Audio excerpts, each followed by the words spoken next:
അധ്യായം 18. ഇത് പറഞ്ഞിട്ട് യേശു ശിഷ്യന്മാരുമായി കെദ്രോൻ തോട്ടിന് അക്കരയ്ക്ക് പോയി. അവിടെ ഒരു തോട്ടമുണ്ടായിരുന്നു.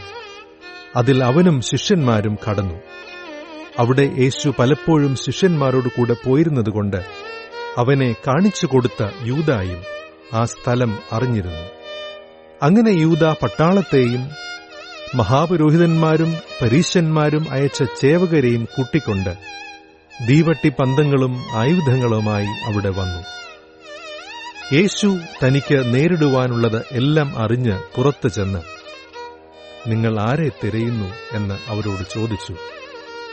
നസറായനായ യേശുവിനെ എന്ന് അവർ ഉത്തരം പറഞ്ഞപ്പോൾ, അത് ഞാൻ തന്നെ എന്ന് യേശു പറഞ്ഞു. അവനെ കാണിച്ചു കൊടുക്കുന്ന യൂദായും അവരോട് കൂടെ നിന്നിരുന്നു. ഞാൻ തന്നെ എന്ന് അവരോട് പറഞ്ഞപ്പോൾ അവർ പിൻവാങ്ങി നിലത്തു വീണു. നിങ്ങൾ ആരെ തിരയുന്നു എന്ന് അവൻ പിന്നെയും അവരോട് ചോദിച്ചതിന് അവർ, നസറായനായ യേശുവിനെ എന്ന് പറഞ്ഞു. ഞാൻ തന്നെ എന്ന് നിങ്ങളോട് പറഞ്ഞുവല്ലോ.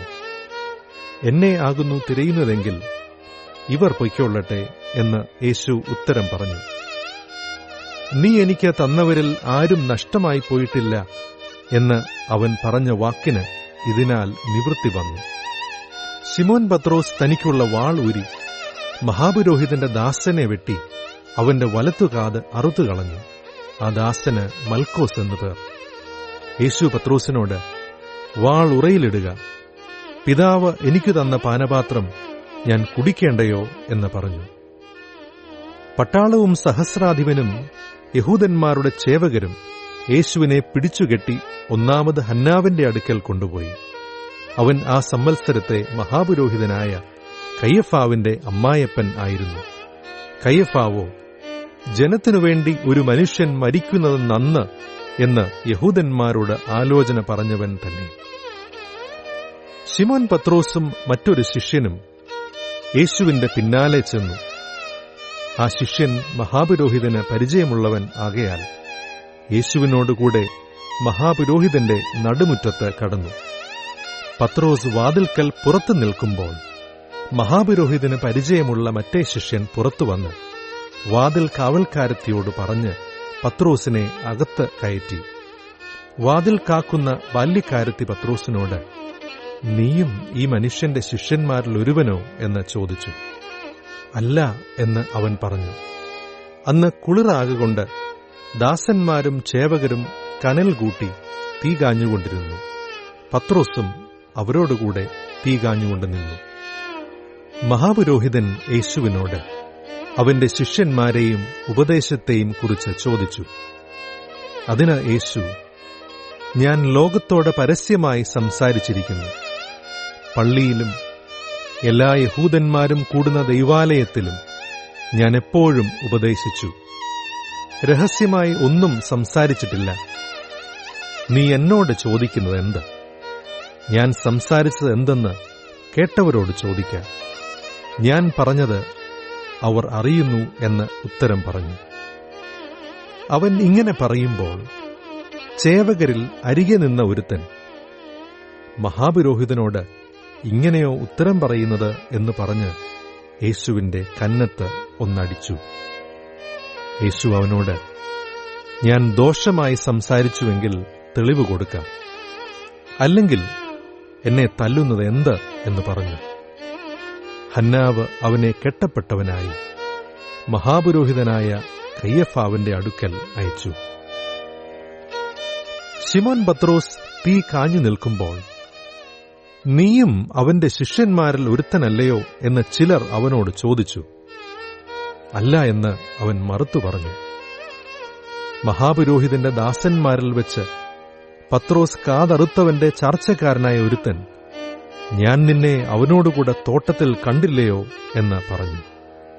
പത്രോസ് പിന്നെയും മറുത്തു പറഞ്ഞു. ഉടനെ കോഴി കൂകി.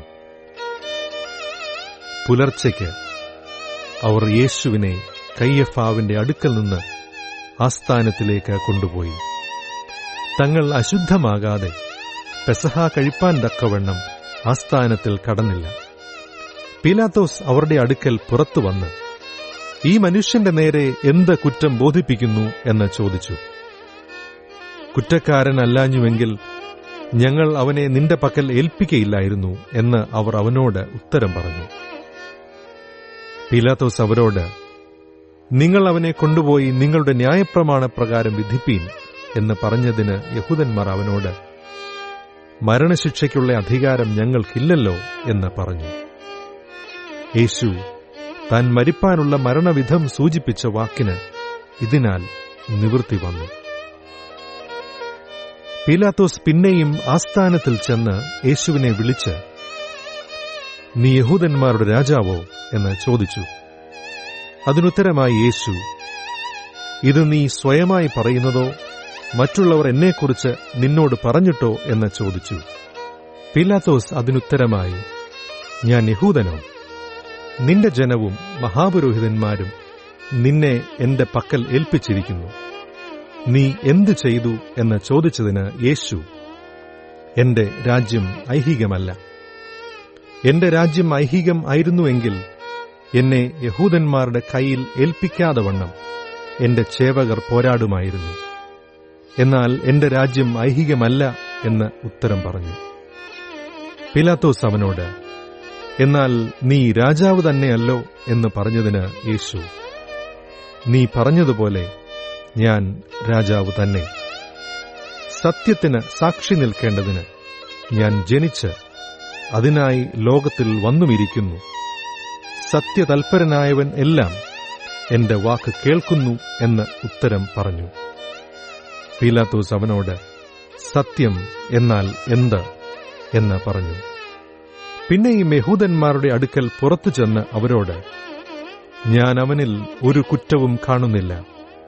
എന്നാൽ പെസഹയിൽ ഞാൻ നിങ്ങൾക്ക് ഒരുത്തനെ വിട്ടുതരിക പതിവുണ്ടല്ലോ. യഹൂദന്മാരുടെ രാജാവിനെ വിട്ടുതരുന്നത് സമ്മതമോ എന്ന് ചോദിച്ചതിന് അവർ പിന്നെയും, ഇവനെ വേണ്ട, ബറബ്ബാസിനെ മതി എന്ന് നിലവിളിച്ച് പറഞ്ഞു. ബറബ്ബാസോ കവർച്ചക്കാരൻ ആയിരുന്നു.